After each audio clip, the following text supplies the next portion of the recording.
Comics often get compared to cinema. It's not uncommon for a cartoonist to be frustrated with this comparison since there's very unique things that comics can do that movies can't, such as communicating the passage of time through still images and requiring the active engagement of a reader's imagination. But I do understand the comparison, and I really don't mind when non-comic readers use it as a way of comparing it to other media. If we're going to accept that comparisons will be made when describing comics as a form of storytelling, then the work of Will Eisner wouldn't be compared to cinema, but rather that of live theater. I say this because the characters in a Will Eisner story often use their body language as a storytelling device within itself.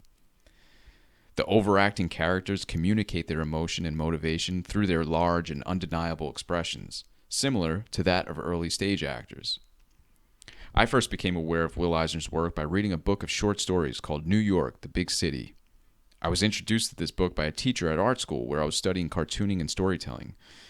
This was early on in my education where it seemed every week I was being introduced to a world of comic art that I had no idea existed.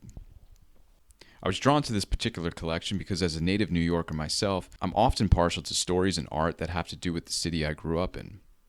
What I found to be unique about this collection of stories was that the city of New York was really the main character, quite literally. Smells, sounds, and infrastructure were some of the themes that Will Eisner would center a one-page story around. A one-page piece of storytelling that seemed to tap into my own experience of living in the big city.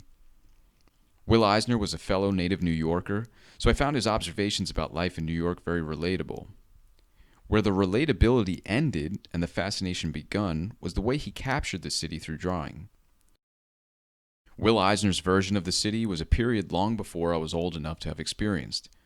There's a romanticism there, I suppose, about life in the big city, before the distractions of our modern technological era.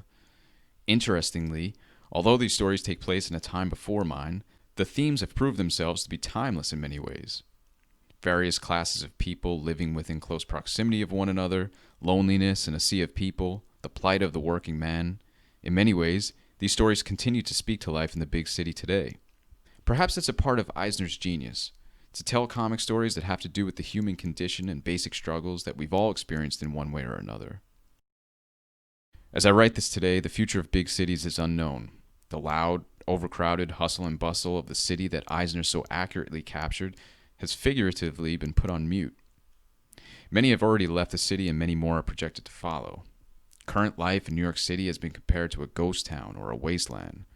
So if you're not familiar with the work of Will Eisner, perhaps now more than ever, I recommend to you this book, New York, the Big City, as a way of romanticizing and reminiscing about a way of life that currently doesn't exist.